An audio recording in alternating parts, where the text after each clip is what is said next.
Hoje a gente vai detalhar as técnicas mais importantes, as que realmente funcionam para controlar uma hemorragia grave.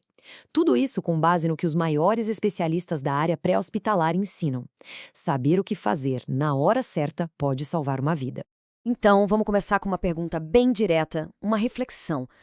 Diante de uma emergência de verdade, com um sangramento sério, intenso, qual seria a reação? O que fazer? Porque, no fim das contas, a ação correta pode ser o que define tudo. Ok, vamos mergulhar de cabeça nisso. Em qualquer situação de hemorragia grave, existe um inimigo que corre contra nós. E esse inimigo é o tempo. Cada segundo conta. Para se ter uma ideia, o nosso corpo é incrível, né? Mas até ele precisa de um tempo. Em condições perfeitas, ideais, o processo de coagulação leva uns 10 minutos para começar a fazer efeito de verdade. O problema é que numa emergência não existe condição ideal. E 10 minutos é uma eternidade.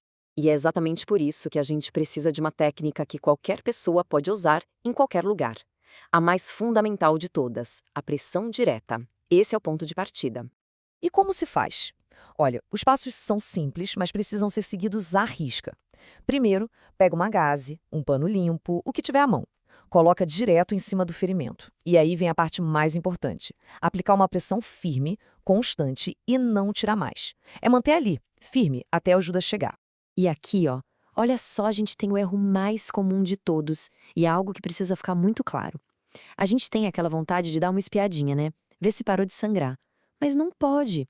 Toda vez que se tira o pano, que se alivia a pressão, aquele processo de coagulação que estava começando, ele para, e o sangramento volta com tudo. Certo. Agora vamos subir um degrau. Vamos ver como essa ideia de pressão evolui com ferramentas que foram criadas exatamente para isso, para aplicar pressão de um jeito muito mais eficaz. Estamos falando dos curativos compressivos. O exemplo mais famoso é a bandagem israelense. Pensa nela como se fosse uma mão mecânica. A função dela é manter aquela pressão no lugar, de forma contínua, sem precisar do esforço de alguém ali o tempo todo. E o segredo dela é genial de tão simples, uma barrinha de pressão que já vem nela. Quando a bandagem é enrolada e a gente puxa ela de volta, contra essa barra, ela cria um ponto de pressão super focado, intenso, bem em cima da onde precisa. A aplicação é um processo de 3 passos. Primeiro, posiciona a parte da compressa sobre a ferida. Depois, passa a faixa elástica por aquele clipe de pressão. E o truque final, puxa a faixa na direção contrária. É esse movimento que trava a pressão no lugar. Então a gente chega na questão do custo-benefício. Uma atadura comum, de crepe, é super barata, coisa de R$ 2, mas a eficácia dela depende 100% da força e da resistência de quem está segurando. Já a bandagem israelense, bem, o preço já sobe para uns R$ 80. Só que em troca, ela oferece uma pressão mecânica muito, mas muito superior e constante. Agora a gente vai para o topo da pirâmide, o ápice da tecnologia para controle de hemorragias.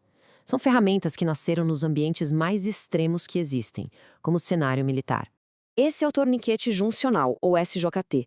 Ele foi criado para uma missão muito específica, parar sangramentos gigantescos em áreas complicadas, as chamadas áreas juncionais. Pensa na virilha, na axila, lugares onde um torniquete comum, de braço ou perna, simplesmente não funciona.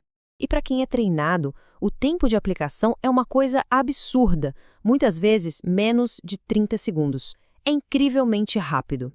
Só que toda essa velocidade e eficácia, claro, tem um preço. E é um preço bem alto. Um equipamento desses pode passar fácil dos R$ 3.000, e isso sem contar as taxas de importação, o que, na prática, torna ele quase inacessível para o uso civil. As funções principais deles são 2. Comprimir as grandes artérias da região da pelve e do ombro, e ele ainda tem um benefício extra. Ajuda a estabilizar fraturas de bacia, que é uma lesão bem comum em casos de explosão, por exemplo. Mas antes de pensar em qualquer uma dessas técnicas, existe uma regra de ouro, um pré-requisito que não se negocia: a segurança de quem vai ajudar. Sempre, se possível, usar o equipamento de proteção individual. O básico do básico, o mínimo absoluto, são as luvas. Criar uma barreira. O ideal é ter também uma máscara e óculos de proteção. Isso tudo protege contra doenças que podem ser transmitidas pelo sangue. Então, vamos amarrar tudo isso. Qual é a grande lição que a gente tira de toda essa análise? Essa tabela resume bem a escadinha de intervenções. A pressão direta é universal, para todo mundo, com qualquer pano. As bandagens compressivas são o próximo passo, aquilo que a gente encontra em bons kits de primeiros socorros, e lá no topo, os torniquetes juncionais, que são ferramentas de elite para equipes muito especializadas. No fim do dia, conhecer esses passos transforma uma pessoa que está só assistindo em alguém que pode de fato ajudar.